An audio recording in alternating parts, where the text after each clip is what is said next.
Hello दोस्तों, आप सभी का स्वागत है स्टूडेंट क्लासेस में। आज हम आपके लिए लेकर आए हैं filling in correct forms of the verb, अर्थात वर्ब का सही रूप भरना।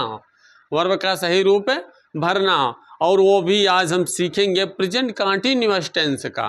प्रेजेंट कंटीन्यूअस टेंस का अर्थात प्रेजेंट कंटीन्यूअस टेंस में हम ये सीखेंगे कि वर्ब का सही फॉर्म क्या होता है। तो सही फॉर्म भरने के लिए सबसे पहले आइए चलिए देखते हैं। सबसे पहले आपको ये ज़रूरी है कुछ बातें, उस बातों को नोट कर लीजिए, ठीक है। तो आपको थोड़ा सा ये बातें नोट करना है। जैसे मान लीजिए यदि प्रेजेंट कंटीन्यूअस टेंस में यदि आपने टेंस पढ़ा तो कोई समस्या तो नहीं होनी चाहिए, लेकिन फिर भी यदि मान लीजिए कन्फ्यूज़न रह गया है और आपको वर्ब का सही फॉर्म भरना है, नहीं कन्फर्म है, कन्फ्यूजन में है, तो इसके लिए आपको ध्यान देना है कि प्रेजेंट कंटीन्यूअस टेंस में जैसे हमने कल पिछले वीडियो में सीखा था प्रेजेंट इंडेफिनिट टेंस का सही फॉर्म भरना है, ठीक है। उसी तरीके से बल्कि उससे भी बेहतर और सीखने का आज प्रयास करेंगे।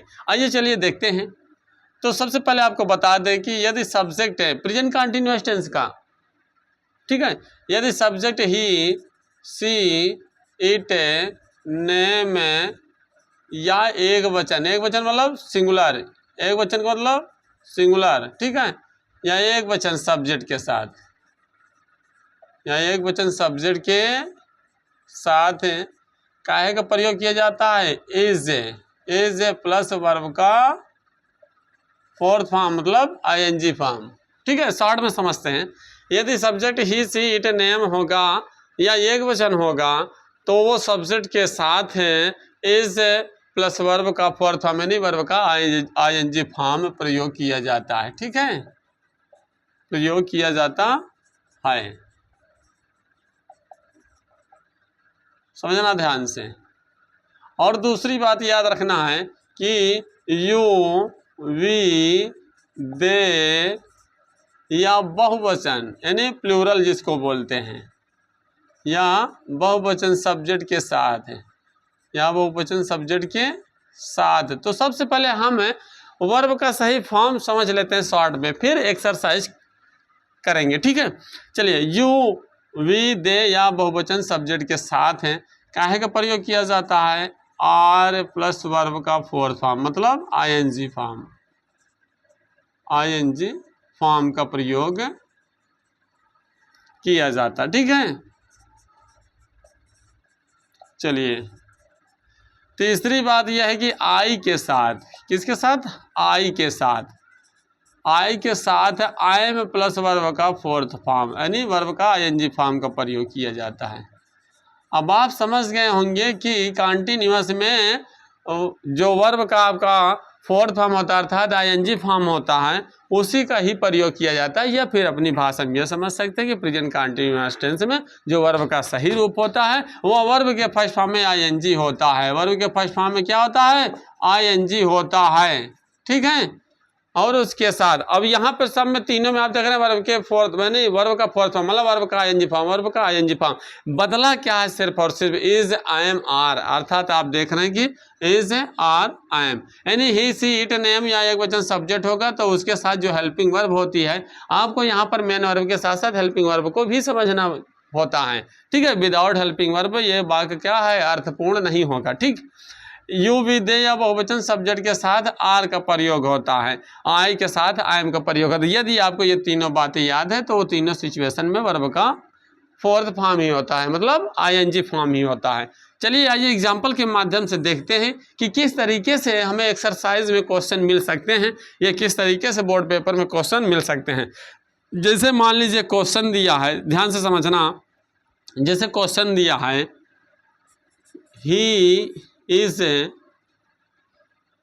अब यहाँ पर आप ये मत सोचना कि निगेटिव में क्या होगा, इंटरोगेटिव में क्या होगा, कुछ भी कहीं भी होगा, जो भी होगा सब्जेक्ट के अनुसार इज, एम, आर होगा और वर्ब का आईएनजी फॉर्म होगा, बस, ठीक है। जैसे यहाँ दिया कि he is on the road और ब्रैकेट में दिया हो वाक्य, क्या दिया हो, वाक्य, टालना।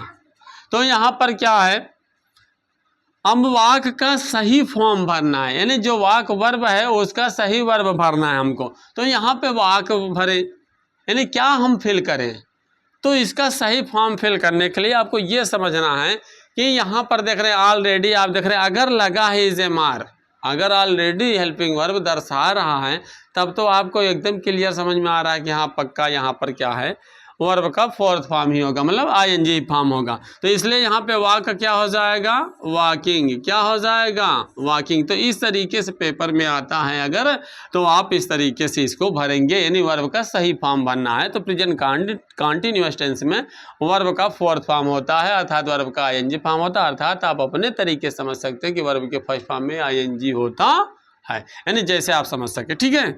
अगर दूसरी बात यह है कि जैसे कभी बाय द वे ऐसे दे देता है ना, देखना, जैसे मान लीजिए माई मदर डैश डैश करके यहाँ पर मान लीजिए ये सिर्फ दिया है इतना बस, ठीक है। और यहाँ ब्रैकेट में दिया हो कुक, ब्रैकेट में क्या दिया हो, कुक, ब्रैकेट में क्या दिया हो, कुक, ठीक है। तो यहाँ पे कुक का हम क्या भरें, यानी इसका जो कुक वर्ब है इसका सही फॉर्म क्या यहाँ पे हम फिल करें।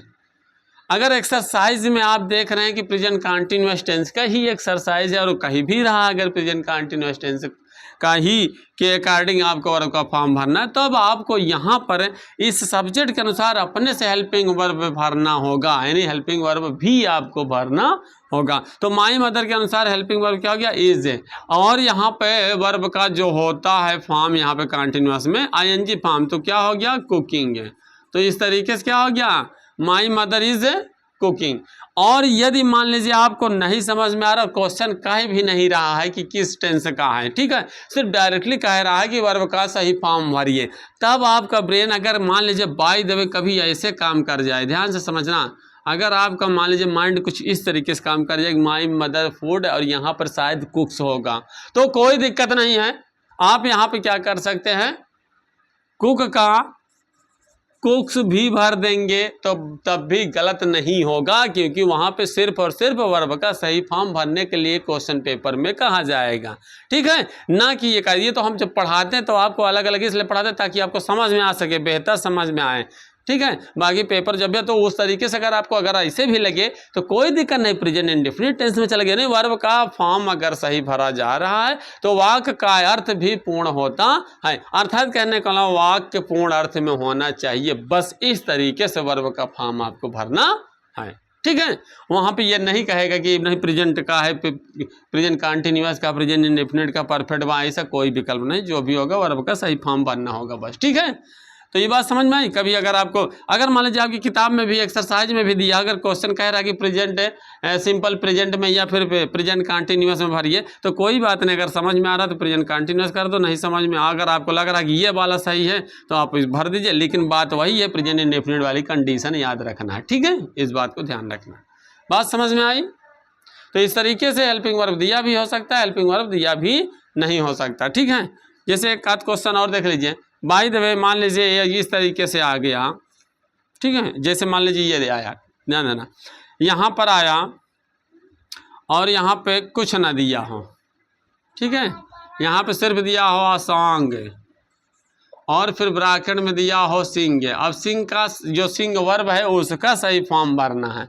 तो आपको अगर लग रहा है कि कंटिन्यूअस है तो आपको मैं बता दूँ एक चीज़ और है कि हु के साथ सदैव, एक चीज़ और नोट कर लेना, ठीक है, एक चीज़ ये नोट कर लेना कि हु के साथ सदैव इज प्लस वर्ब का फोर्थ फॉर्म होता है, ठीक है, यानी हु के साथ सदैव इज लगता है, ठीक है। ये किस लिए बता रहे हैं, क्योंकि आप अगर देखेंगे यस नो टाइप या WH टाइप क्वेश्चन जो भी मिलेगा आपको तो उसमें क्या होगा, इज एम आर सब्जेक्ट से पहले होगा, बस फर्क कितना होगा, या फिर question word is am are subject होगा, बशर्ते वर्ब का वही फॉर्म होगा, क्या, फोर्थ फॉर्म, ठीक है, यानी ING फॉर्म ही होगा।